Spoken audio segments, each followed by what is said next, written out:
के अंदर set of triangles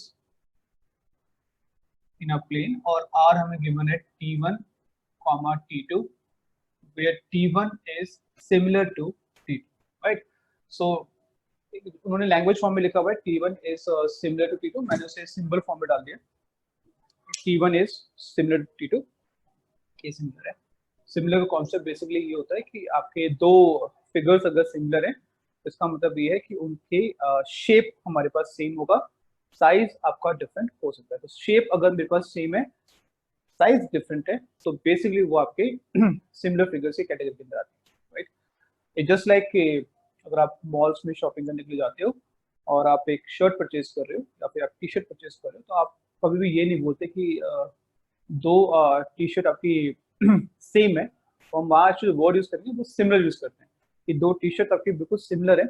because similar क्यों है? बिकॉज उनका शेप सेम है। यस, साइज में भी different, it can be your XL, your large, can be your medium, कुछ भी हो सकता है, बट हाँ उनका शेप सेम है, तो उनको हम सिमिलर शर्ट्स बोलेंगे।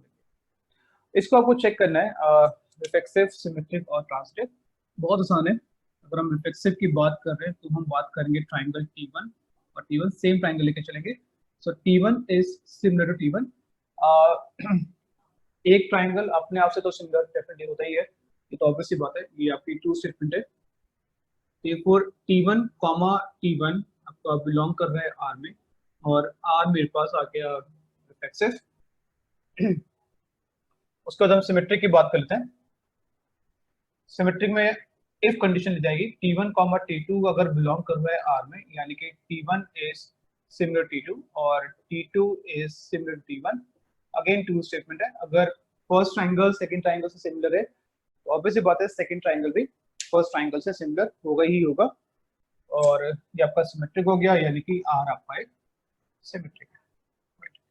यहाँ तक अगर किसी को डाउट है तो अपना हैंड रेज करो, और in case अगर डाउट नहीं है then we move to the transitive part.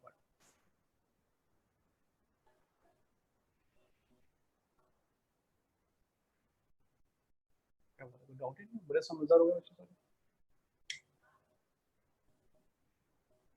Okay, इसके बाद ट्रांजिटिव की बात कर लेते हैं।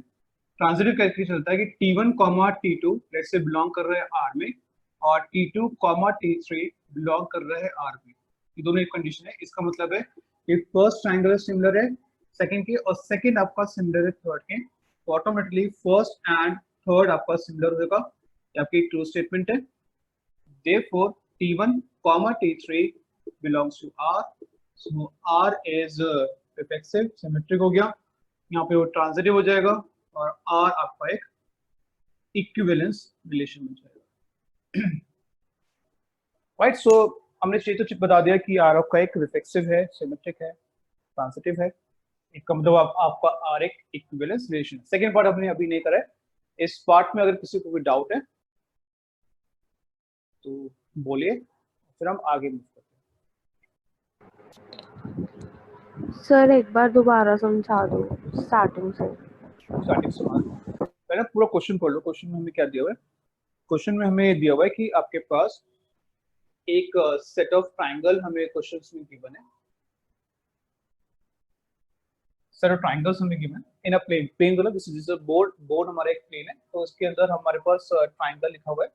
आपको दो ट्राइंगल ऐसे पिक करने हैं जिसमें आपके दोनों ट्राइंगल्स आपके सिमिलर होने चाहिए, यानी कि दो ट्राइंगल आप ऐसे लोगे जिनकी शेप आपके सेम होनी चाहिए, साइज में भी वेरी। तो रिफ्लेक्सिव में हम दोनों चीजें सेम लेके चलते हैं, T1, T1 लेके चलते हैं, यानी हम ये कहना चाह रहे हैं कि क्या एक ट्राइंगल अपने आप से ही सिमिलर होता है? ऑब्वियसली बात है वो होगा ही होगा, क्योंकि लेट्स से अगर मैं एक राइट एंगल ट्राइंगल ले रहा हूँ और मैं आपसे बोलूँ यार ये जो राइट एंगल ट्राइंगल है क्या ये अपने आप से सिमिलर है? बिल्कुल सिमिलर है, क्योंकि शेप तो सेम ही है ना, साइज भी सेम ही है, तो सिमिलर तो है ही है। तो T1, T1 बिलोंग कर रहा है R में, obvious statement, therefore R is reflexive. Come back to symmetric. Symmetric में आप ये लेके चलते हो कि इफ कंडीशन होती है यहाँ पे कि अगर T1 और T2 बिलोंग करेगा R के अंदर, यानी कि अकॉर्डिंग टू स्टेटमेंट दोनों ट्राइंगल आपके सिमिलर है, फर्स्ट और सेकंड ट्राइंगल आपके सिमिलर है। अगर फर्स्ट और सेकंड ट्राइंगल सिमिलर है तो ऑब्वियसली आपका सेकंड और फर्स्ट भी सिमिलर ही होगा। सो R इज सिमेट्रिक, एंड यही कॉन्सेप्ट हमने यूज किया है ट्रांजिटिव के अंदर भी।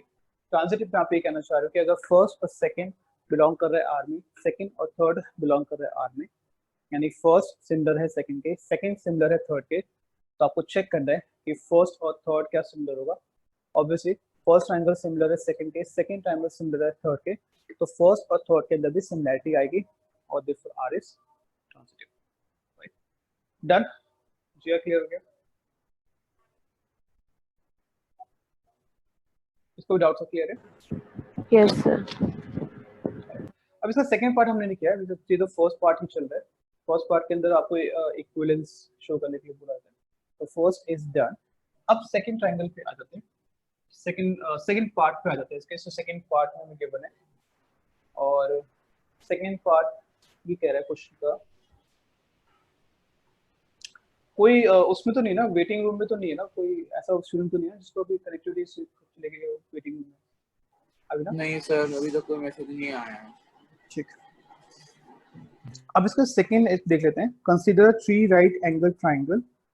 इन्होंने 3 ट्राइंगल्स बोले और पहला ट्राइंगल है 3 4 5, दूसरा ट्राइंगल है 5 12 13 और थर्ड ट्राइंगल है 6 8 और 10। तो T1 अगर हम देख चल रहे हैं, सो पहला जो ट्राइंगल है आपके पास, उसके पास है 3 4 5, ये आपका ट्राइंगल 1 है। यहाँ पे हम ट्राइंगल T1 इसे डाल देते हैं और लेट्स से ये आपका ट्राइंगल 2 लेते हैं।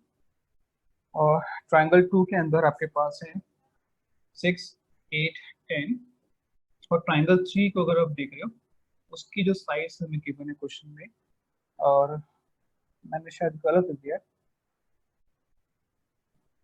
यहाँ पर आएगा 5 12 13 और ट्राइंगल 3 को अगर आप लेके चल रहे हो तो आपके पास 6 8 और 10 है। Right, this is triangle 3।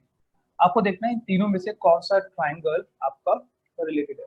अब यहाँ पे ना आप यूज कर सकते हो अपना 9th 10th का कॉन्सेप्ट कि अगर दो ट्राइंगल सिमिलर होते हैं तो उनके साइड्स की जो रेशियोज होती है वो आपके प्रोपोर्शन होते हैं, जिसको हम ट्रिपल एस कॉन्ग्रुएंसी या ट्रिपल एस सिमिलैरिटीज भी बोलते हैं।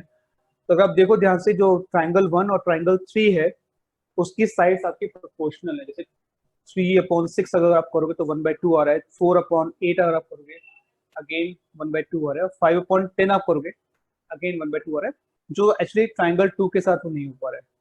सो in these triangles, so as triangle 1, as sides of triangle 1 and triangle 3 are proportional, therefore triangle 1 is similar to triangle 3, या फिर triangle 1 and triangle 3 are related. right, तो ये आप देख सकते हो।